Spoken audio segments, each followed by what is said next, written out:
அவர் உட்கார்ந்து வந்து பாத்தீங்கன்னா, இந்த அம்மா என்னடா ஏதோ ஃபீலிங்கே உட்கார்ந்துருக்கேன்னு பக்கத்துல போய் உட்கார்ந்துட்டு கேட்க ஆரம்பிப்பாரு. என்ன கேட்க ஆரம்பிப்பாரு அப்படின்னா, நீ கடவுள்கிட்ட அமைதி வேணும்னு கேட்கிற. சரி.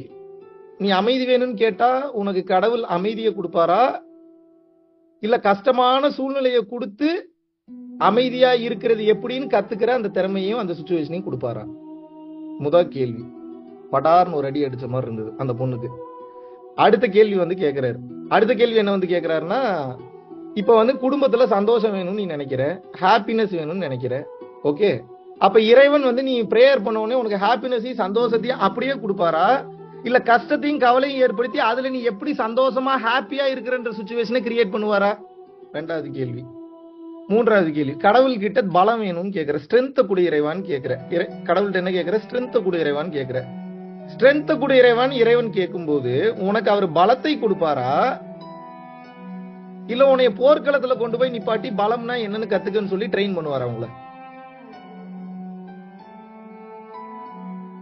எந்த குருகுலத்துல பயிற்சிகள் இல்லாம வால் சண்டை செய்ய முடியும்? எந்த குருகுலத்துல பயிற்சிகள் இல்லாம சத்சங்க நிகழ்த்த முடியும்? எந்த குருகுலத்துல பயிற்சிகள் இல்லாம களரி செய்ய முடியும்?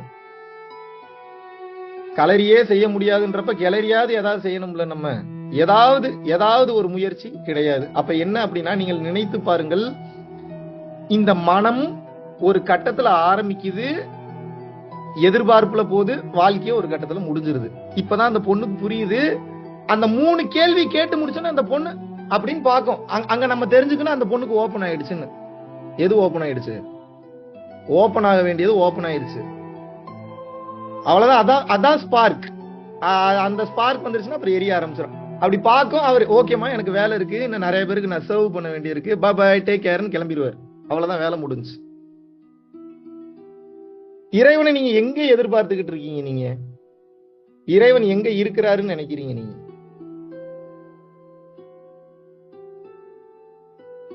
அன்றாட வாழ்க்கையில மனித ரூபத்துலதான் இறைவன் காட்சியே கொடுப்பார். நீங்க கண்டுபிடிக்கவே முடியாது. இறைவனை கண்டுபிடிக்கிற அளவுக்கு நாம என்ன அவ்வளவு பெரிய அறிவாளியா என்ன? அவ்வளவு பெரிய புத்திசாலியா என்ன?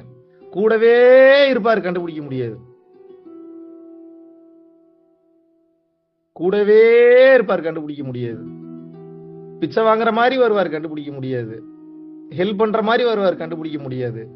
ஆறுதல் சொல்ற மாதிரி வருவார், கண்டுபிடிக்க முடியாது. அவர் வந்துட்டு போனதை கண்டுபிடிக்கிற அளவுக்கு அறிவு இருந்தா நீங்க என்ன அடுத்த பிறவி எடுக்கக்கூடிய நிலைமையில இருக்க போறீங்க? நேரம் பிறவி இல்லா பெருவாழ்வுக்கு தான் போயிருப்பீங்களே நீங்க. Yes or no?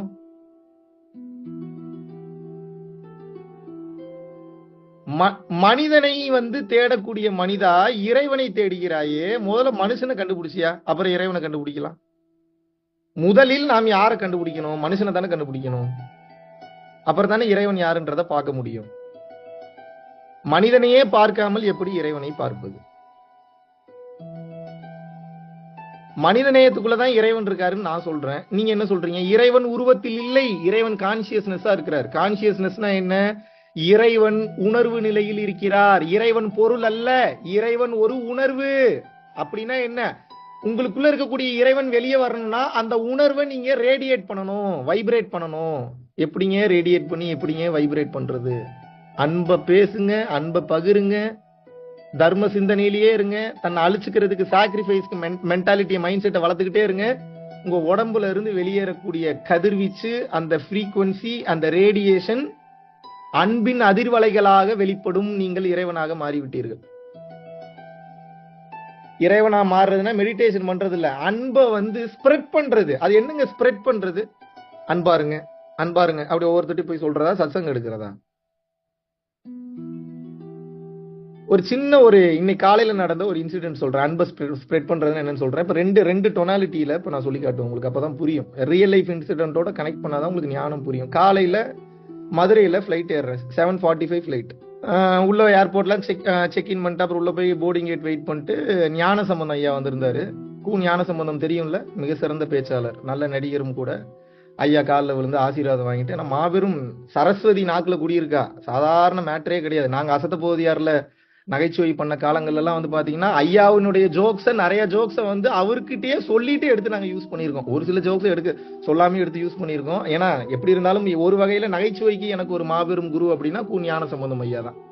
மதுரை முத்து என்னுடைய நண்பர் தான். அந்த காலகட்டங்கள்ல அவர்கிட்ட அந்த ஆசீர்வாதம் வாங்கிட்டு அப்படியே உள்ள போறேன். அந்த வைபே மாறுது பாருங்க. நார்மலா ஆட்டிடியூடா நான் உண்டு என் வேலை உண்டுன்னு வரேன். அவருடைய அந்த ஆசீர்வாதத்தை வாங்கினதுக்கு அப்புறம் அந்த டிவைன் டக்குன்னு உள்ளுக்குள்ள ஆக்டிவேட் ஆகுது. அப்படியே கைண்ட்னஸ்க்குள்ள போகுது, உருக்கத்துக்குள்ள போகுது. அவர் என்னை வைப்ரேட் பண்ணி விட்டாரு பாருங்க, மாத்தி விட்டாரு. என்னோட ஃப்ரீக்வன்சியை சேஞ்ச் பண்ணி விட்டாரு. எப்படி சேஞ்ச் பண்ணி விட்டாரு? நான் வேற ஃப்ரீக்வன்சில நடந்து வந்துட்டு இருந்தேன். ஐயாவை பார்த்து காலில் விழுந்தோடனே ஃப்ரீக்வன்சி சேஞ்ச். அப்ப நான் ஆனந்தம் ஆயிட்டேன். அதுக்கப்புறம் ஐயாவை கையில பிடிக்க முடியுமா? இந்த ஐயாவை கையில பிடிக்க முடியுமா? அப்புறம் உள்ள போறேன். ஏர் ஹோஸ்டஸ் உள்ள வந்தோடனே குட் மார்னிங் சார் அப்படின்னு சொல்லி வழக்கமா அந்த அம்மா ஏதாவது சொன்னாங்கன்னா பிளஸிங்ஸ்மா அப்படின்ட்டு போயிடுவேன். அவ்வளவுதான். இந்த டைம் அந்த அம்மாட்ட எப்படி ரிப்ளை பண்ணேன்னு எனக்கே தெரியல. அந்த ஆனந்த போதையிலேயே வரேன். குட் மார்னிங் சார் அப்படின்னு டொனாலிட்டி அப்படியே மாறுது. Blessings blessings blessings blessings 4 time சொன்னேன். அந்த பொண்ணு எனக்கு ஒரு 3 வாட்டர் பாட்டில் கொண்டு வந்து கொடுத்துருச்சு. அதுக்கப்புறம் வழக்கமா நம்மள ஏர் ஹோஸ்டஸ் மதிக்கவே மதிக்காது. மதிக்க மாட்டாங்கன்னா என்ன அர்த்தம்? அவங்க வேலையில அவங்க பிஸியா இருக்காங்க, நம்ம வேலையில தூங்குற வேலையில நம்ம பிஸியா இருக்க போறோம், இல்ல ஏதாவது பேசிட்டு இருக்க போறோம், ஏதாவது எடிட் பண்ண போறோம். இப்போ நீங்க நினைச்சு பாருங்க, இந்த அன்பின் அதிர்வலை வெளிப்படும் போது அந்த சுச்சுவேஷனே மாத்திட்டோம் பாருங்க. இப்படி ஒவ்வொருத்தனும் செல்ஃபிஷ்னஸ் இல்லாம, சுயநலம் இல்லாம அன்பின் அதிர்வலைகளை போற இடத்துல எல்லாம் அப்படி ஸ்ப்ரெட் பண்ணி விட்டா எப்படி இருக்கும்? இதுதான் பிராக்டிகாலிட்டி. இதுதான் இப்படிதான் பிராக்டிகல் திங்ஸை பேசணும். அன்பாரு அப்படி இரு இப்படி இருன்னா எப்படி நடக்கும்னு உங்களுக்கு சொன்னா தானங்க புரியும். இல்லைன்னா எப்படிங்க புரியும்? எப்படிங்க புரியும்? ஸ்ப்ரெட் பண்ண ஸ்ப்ரெட் பண்ண ஸ்ப்ரெட் பண்ண ஸ்ப்ரெட் பண்ண இந்த பாத்திரமே அதுவாக மாறிவிடும். எதுவா மாறிடும்? நீங்க எதை ஸ்ப்ரெட் பண்றீங்களோ அதுவா மாறிடும். அப்ப நீங்க எதை ஸ்ப்ரெட் பண்றீங்க? எதை எமிட் பண்றீங்க? உங்க பாடியில இருந்து இறையையும் அன்பையும் எமிட் பண்றீங்க. இந்த ஃப்ரீக்வன்சிக்கு வசியமாகாத உயிர் இந்த பிரபஞ்சத்துல ஏதாவது ஒண்ணு இருக்கா சொல்லுங்க. அன்பின் ஃப்ரீக்வன்சி உங்களோட பாடியில இருந்து ரேடியேட் ஆயிட்டே இருக்கு. எங்க போனாலும் அதிரும். ஒரு கட்டத்துக்கு மேல நீங்க நடக்க ஆரம்பிச்சீங்கன்னா உங்களை கிராஸ் பண்ணானுன்னு அதிரும். அவங்களுக்கு அவங்க அந்த நிலையில இருக்கணும். எல்லாரும் அதை உணர முடியுமான்னு தெரியாது. அவங்க ஓரளவுக்கு சைக்கிக் எபிலிட்டிஸோடயோ இல்ல குலதெய்வ வழிபாட்டிலையோ வேற ஏதாவது மெடிடேஷன் பிராக்டிஸ்லயோ இல்ல நல்ல ஒரு ஆன்ம நிலையிலயோ நல்ல புண்ணிய ஜாஸ்தி பண்ணியிருந்தாங்கன்னா உங்களை கிராஸ் பண்ணாங்கன்னா அதுரும் அவங்களுக்கு. இன்னும் நல்ல நிலையில இருந்தாங்கன்னா உங்க பக்கத்துல வந்து உட்கார்ந்தாங்கன்னா கதற ஆரம்பிச்சிருவாங்க. கீழே உருண்டு பிறண்டு கதற ஆரம்பிச்சிருவாங்க. ஏன்? You are radiating the energy which is called divine. You understand or not? செதற விடுங்க, தெரிக்க விடுங்க. எதை செதற விட்டு எதை தெரிக்க விடுறது?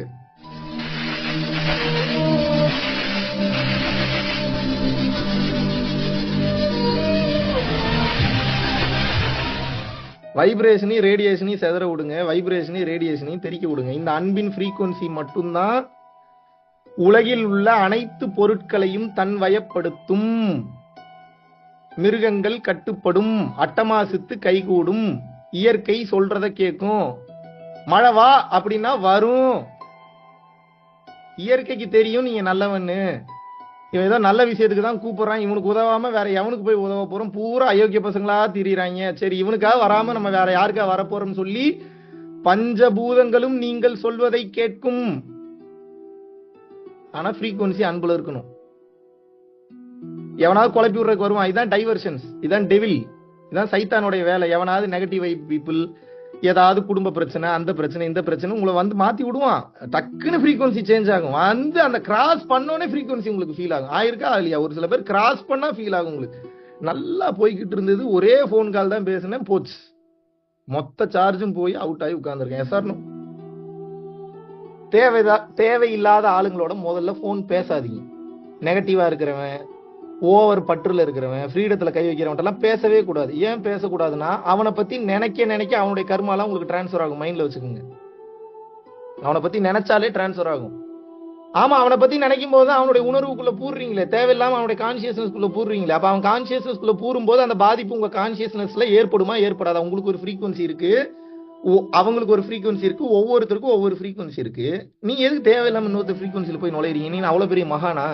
இன்னொரு ஃப்ரீக்வன்சில உள்ள போய் வெளியே வந்து சைடு வழியா மேல வந்து அதுக்கப்புறம் வரக்கூடிய கர்மாவுக்கு மெடிடேஷன்ல பண்ணி அழிக்கிற அளவுக்கு அவ்வளவு பெரிய ஆளா நீங்க?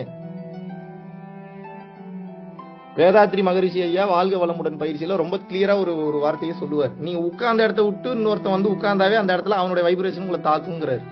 அதனாலதான் ஒருத்தன் செத்ததுக்கு அப்புறம் அவன் யூஸ் பண்ண எல்லா பொருளையும் போட்டு எரிக்கிறது. ஏன்? அவன் வைப்ரேஷன் இவன் வைப்ரேஷனை தாக்கூடாது. அதனாலதான் நம்ம தமிழ்நாட்டு கலாச்சாரம் என்னன்னா, ஐயா வணக்கம் அப்படின்னு போனீங்கன்னா வணக்கம் அப்படிமா. அப்படின்னா என்ன? உன் கர்மாவை நீ வச்சுக்க, என் கர்மாவை நான் வச்சுக்கிறேன்னு அர்த்தம்.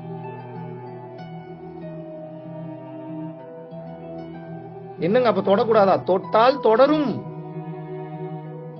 எப்படிங்க அன்பை காட்டுறது? ஏன் தொட்டுதான் அன்பை காட்டுவீங்களா? வேற எப்படி அன்பை காட்டவே முடியாதா உங்களால? தொடாம அன்பு காட்ட முடியாதா?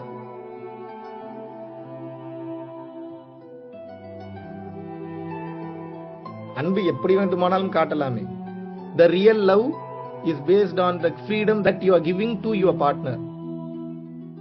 The real love stands for the freedom. The real love stands for the responsibility.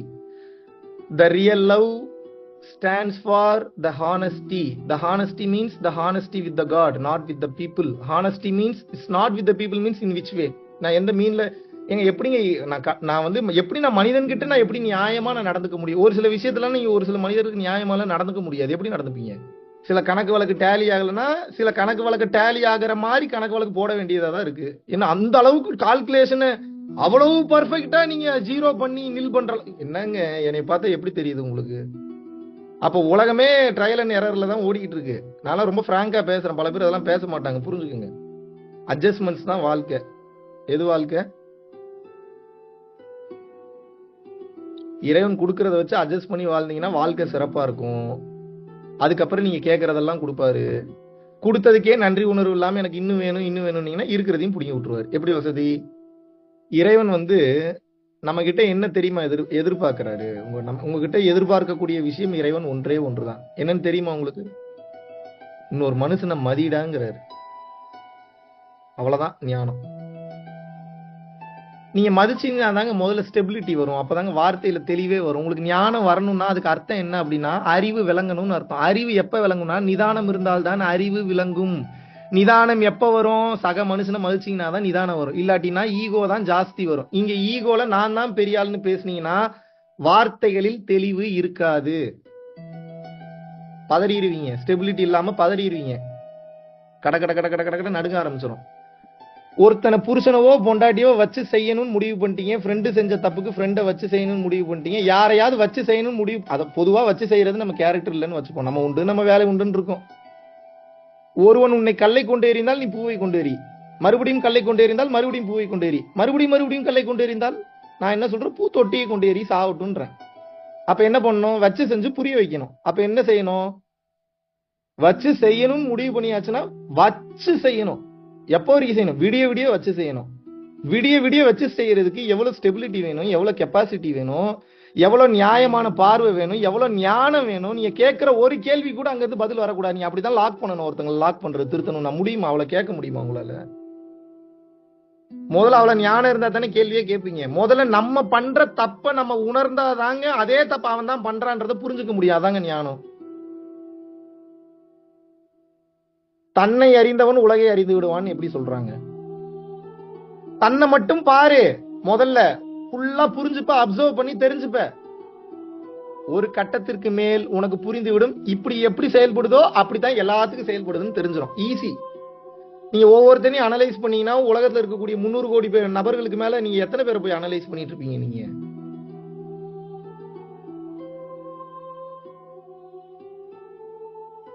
ஆற்றல் வேண்டுமா? அன்பாக இரு. முக்தி வேண்டுமா? அன்பாக இரு. வாழ்க்கையில் முன்னேற்றம் வேண்டுமா? அன்பாக இரு. இப்போ நேத்து மதுரை கிளாஸ்ல ஒருத்தர் வந்து ஒன்னு ஷேர் பண்ணியிருந்தாரு. என்ன அப்படின்னா, ஒரு 20 லட்சம் ரூபாய் கடன் 6 மாசத்துக்கு முன்னாடி என்ன பண்றேன்னு தெரியாம பைத்தியார்த்தனமா அப்படியே யோசிச்சுட்டு இருக்கிறாரு. அவங்க வைஃப் சொல்றாங்களா, பரம்பொருள் ஃபவுண்டேஷனுக்கு 1000 ரூபாய் அனுப்பு. ஏமா என்னமா என்னை பார்த்தா கிறுக்க மாதிரி தெரியுதா உனக்கு? நான் 20 லட்சம் ரூபாய் கடன் இருக்குன்ற நீ என்ன பரம்பொருள் ஃபவுண்டேஷனுக்கு வந்து 1000 ரூபாய் அனுப்புன்ற? சொல்றதை மட்டும் கேளியா அனுப்பியா அப்படின்னா இதே ஆட்டிடியூட்ல சொன்னாரு. சொல்றதை மட்டும் கேளியா அனுப்பியா முதல்ல. அவர் முதல்ல அனுப்பியிருக்கிறாரு. அப்புறம் ஒரு வாரத்துல மறுபடியும் 1000. இந்த மாதிரி 7 டைமோ 8 டைமோ அனுப்பியிருக்காரு. முதல்ல 8000 ரூபாய் சம்திங் ஏதோ அனுப்பியிருப்பாரு போல. இப்ப நான் இந்த 20 லட்சம் ரூபாய் கடன் எனக்கு அடைஞ்சிருச்சு எப்படின்னு தெரியல அப்படிங்கிறாரு. இத்தனை வருஷம் அடையாத கடன் அடைஞ்சிருச்சுங்கிறாரு. நான் அவர்கிட்ட கேட்டேன், வேற ஏதாவது நல்ல பயிற்சி, வேற ஏதாவது நல்ல ஃபவுண்டேஷனுக்கு ஏதாவது போறீங்களா சார் அப்படின்னு கேட்டேன். இல்லங்க அதெல்லாம் எதுவுமே கிடையாது. நீங்க உபதேசம் பண்ணதை வச்சு இந்த விஷயத்துல மட்டும்தான் எனக்கு நிகழ்ந்து இருக்குன்ற. இது எப்படி நடந்தது? இதுதான் என் கேள்வி. அனலைஸ் பண்ணணும்ல. ஒரு மிராக்கிள் நடந்ததுன்னா அது எப்படி நடந்தது? எதனால நடந்தது? தர்மம் செஞ்சா நல்லது நடக்கும், ப்ரூவ் பண்ணியாச்சு. எப்படி நடந்தது என்னைக்காவது யோசிச்சிருக்கோமா? என்னைக்காவது அதுக்கு நம்ம அறிவு கொடுத்துருக்கிறோமா? கொஞ்சம் யோசிச்சு பார்த்துருக்கு. சரி, ஆமா, கருணையில நடந்தது. எப்படி கருணையில நடந்தது? What is the progress that is happening once you deposited the money into some account? What is happening?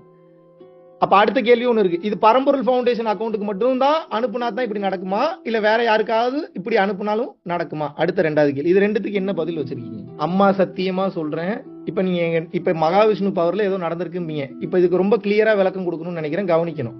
N power எனக்கு தான். நான் என்னுடைய அர்ப்பணிப்புக்கு, என் சாக்ரிஃபைஸுக்கு, என்னுடைய வாழ்வியல் முறைக்கு இறைவன் எனக்கு அளித்த பிச்சை. அதை நான் யாருக்கும் கொடுக்கலாம், கொடுக்காம இருக்கலாம். அது கொடுத்தே ஆகணுன்ற அவசியம் கட்டாயம் எல்லாம் இல்ல. இப்போ இவர் பாத்தீங்கன்னா இவ்வளவு பெரிய கடன்ல இருக்கிறாரு, அவருக்கு நான் யாருன்னே தெரியாது. அப்ப அவருக்கு என் மேல நம்பிக்கை இல்ல. அந்த அம்மா நினைச்சாங்கல்ல, அந்த அம்மா 100% நம்புறாங்க, என் அக்கௌண்ட்ல பணம் டெபாசிட் ஆனா அவங்களுக்கு கடன் முடிஞ்சிரும் சொல்லி. அவங்களோட நம்பிக்கையோட த்ரெஷோல்டு லிமிட் எவ்வளவு போயிடுச்சு? டிகிரியில கணக்கு போனோம், இப்ப மீட்டர்ல கணக்கு போனோம், 100% தாண்டி எகிருது அவங்களோட நம்பிக்கை. இப்ப அது நடந்தே ஆகணும், பிரபஞ்சம் நடத்தியே ஆகணும். இல்லாட்டினா இப்ப பிரபஞ்சத்துக்கு தூக்கம் வராது. 100% மேல எந்த விஷயத்தை நீங்க அப்படியே நம்பினாலும் அதை உங்க வாழ்க்கை முறையா நினைச்சு வாழ்ந்தீங்கன்னா அதுல டவுட் உங்களுக்கு இருக்க கூடாது. இருந்ததுன்னா நடக்காது.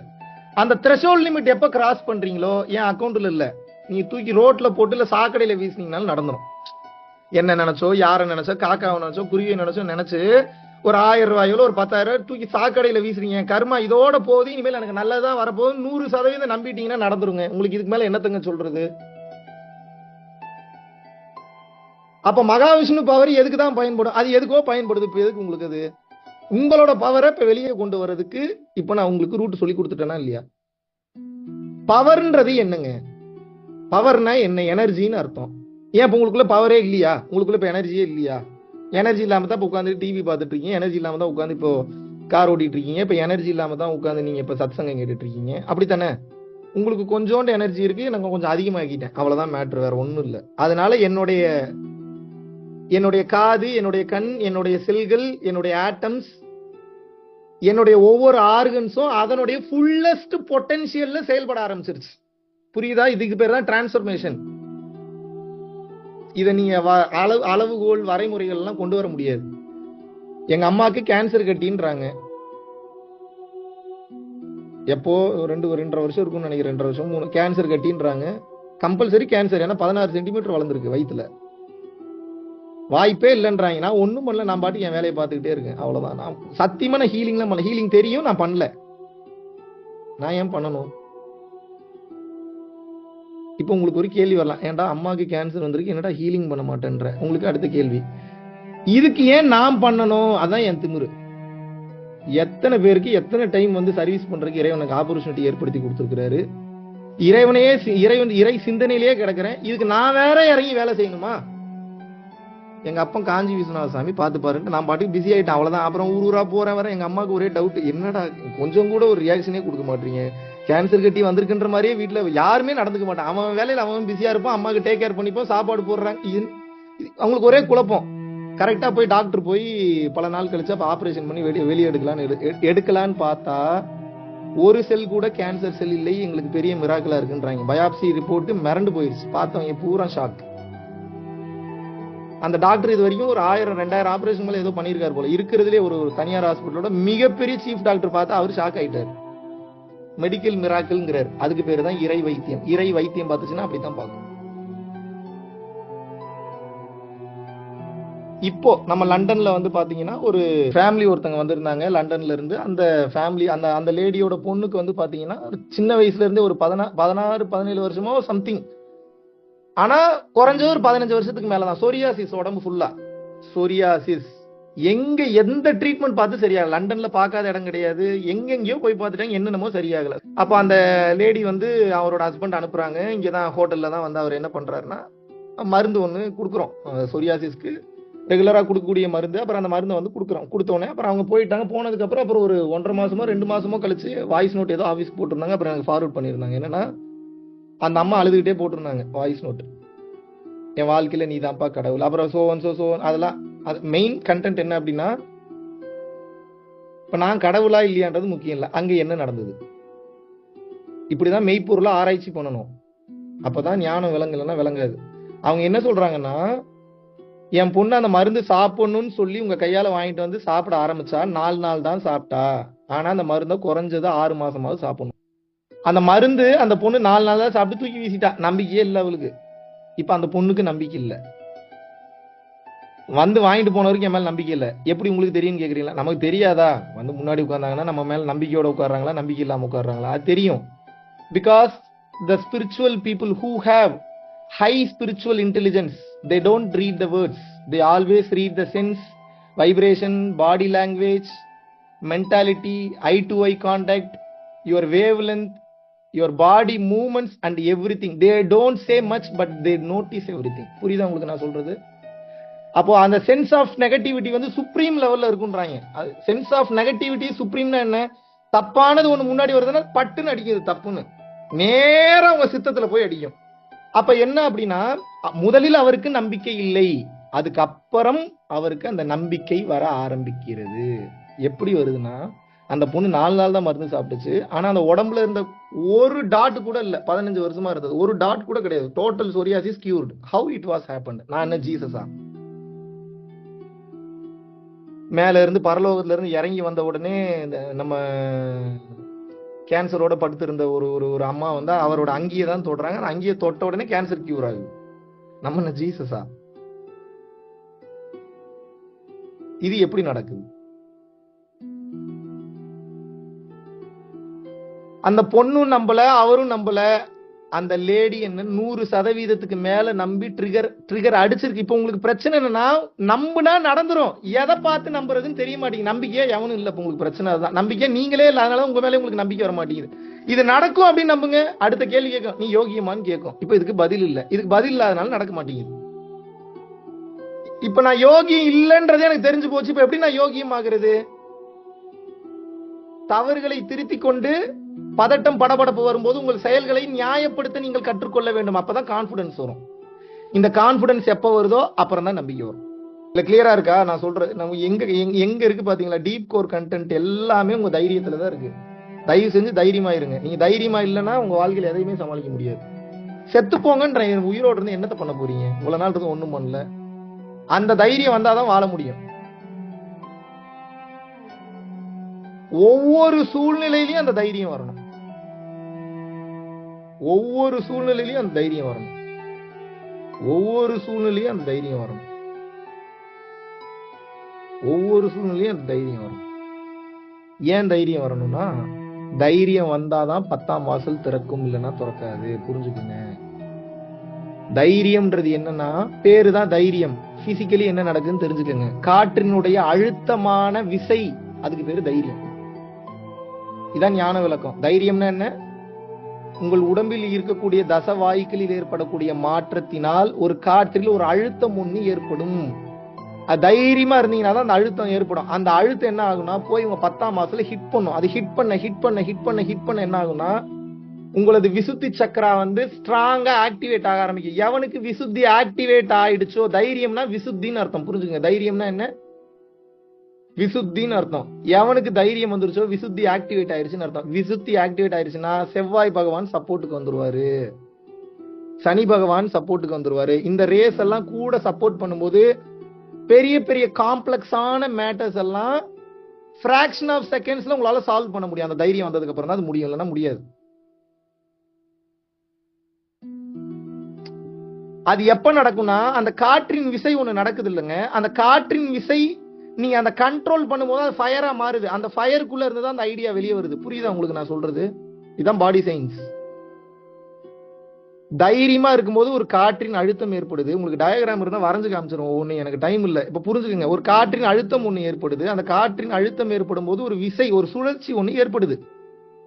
இப்ப நான் பேசுறேன்னா உங்க காதுக்கு வருதுன்னா அந்த காற்றுல ஒரு சுழற்சி இருக்குதானே? அந்த மாதிரி இந்த காற்றுக்கு ஒரு சுழற்சி இருக்கு. அது என்ன பண்ணும்னா, தைரியமா இருக்கும்போது ஒரு அதிர்வலை ஏற்படுத்தி முட்டி முட்டி முட்டி முட்டி காந்த விசை ஏற்படுத்தி ஃபயரை கிரியேட் பண்ணுது.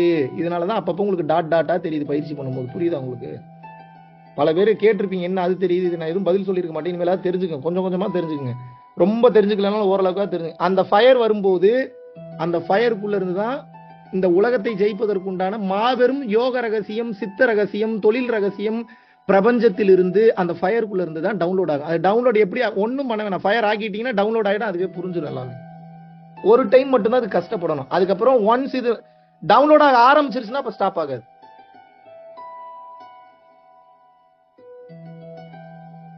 நீங்களா அப்புறம் உங்க தலையில மண்ணை வாரி போட்டுக்கிட்டா தான் உண்டு ஆணவத்துல. இறைவன் ஒன்ஸ் கொடுக்கிற வரைக்கும் தான் பிரச்சனை. ஒரு வரத்தை கொடுத்துட்டான்னா திரும்ப வாங்க முடியாது. That is called divine. Once blessed தான், அதை நீங்க தான் சரியா பயன்படுத்திக்கணும். எந்த அரக்கனுக்கு இறைவன் வரத்தை கொடுத்துட்டு திருப்பி வாங்கினார் கொடுத்த வரத்தை? நீங்க சொல்லுங்க, ஏதாவது ஒரு கதை கேள்விப்பட்டிருக்கீங்க கொடுத்த வரத்தை இறைவன் திருப்பி வாங்கினார்னு? வரத்தை கொடுத்துட்டு அதை விட பவர்ஃபுல்லா ஒரு ஆள் அமைச்சு போட்டு தள்ளிடுவார்.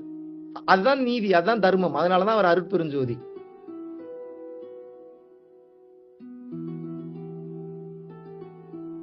இறைவன் நம்ம கிட்ட எதை தெரியுமா எதிர்பார்க்கிறாரு? டேய் தைரியமா இரு முட்டா பையலே, நான் கூட இருக்கேன். என்ன சொல்றாரு? முட்டா பையலே தைரியமா இரு, நான் கூட தான் இருக்கேன். எப்படி நம்புறது? இறைவன் கூட இல்லைன்னா உயிரோட இருக்க முடியுமா? அப்ப நீங்க ஏதாவது காமன் சென்ஸ் இருக்கா உங்களுக்கு? உடம்புல இறைவன் இருக்கிறனாலதான் கழுகு வந்து கொத்த மாட்டேங்குது. செத்து போயிட்டீங்கன்னா கழுகு வந்து இமிடியேட்டா கொத்துமா கொத்தாதா? அப்ப கழுகுக்கு எப்படி தெரியுது உள்ள சிவம் இருக்குன்னு சொல்லி? கழுகுக்கு தெரியுது உள்ள சிவம் போயிருச்சுன்னா நீங்க சவம்.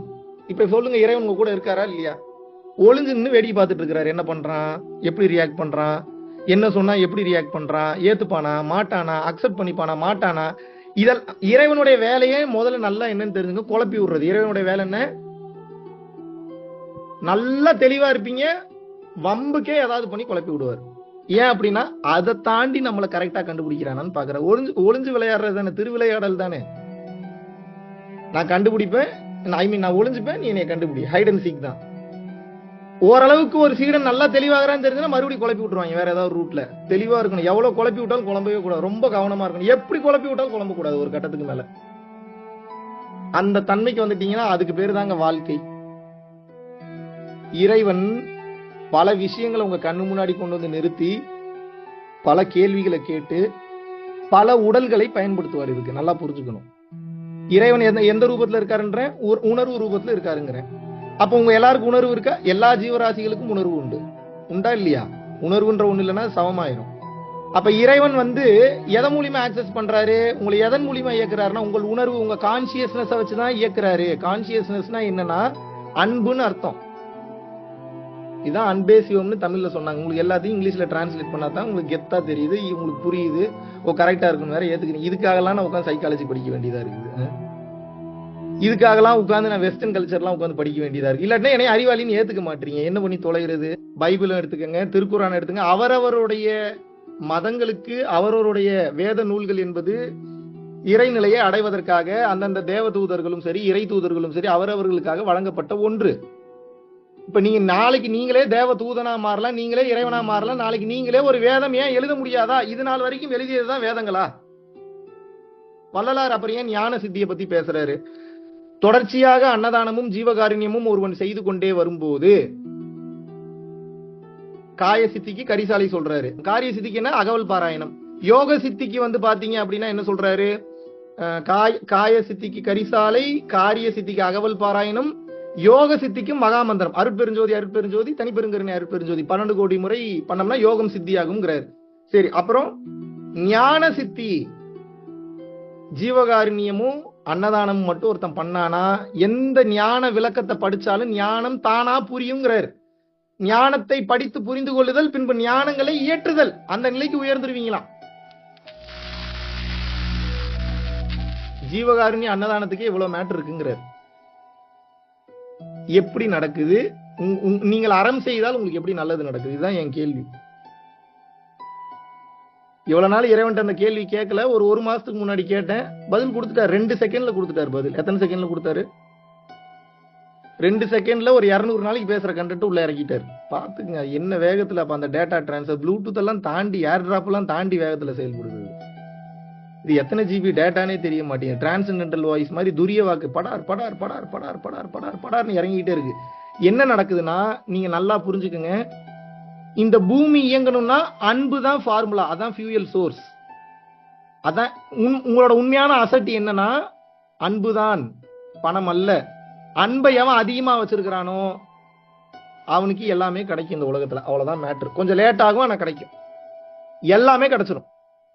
அவன் ஃபீல்டுல அவனுக்கு தகுந்த மாதிரி அவனுடைய அனுபவங்களுக்கு அவருடைய கர்ம வினைகளுக்கு தகுந்தாற் போல வாழ்க்கை முழுவதுமாக மாற்றி அமைக்கப்படும். தலைகீழா மாறும். எழுதி வச்சுக்கோங்க. 100% தலைகீழாக மாறும்.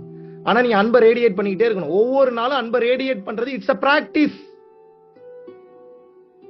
உங்களுக்கு நீங்க பிராக்டிஸ் பண்ணாதான் குணமாக மாறும். பிராக்டிஸ் பண்ணுங்க. You should practice the love. நீங்க லவ் பண்ண பிராக்டிஸ் பண்ணுங்க. ப்ராப்பரா பிராக்டிஸ் பண்ணுங்க.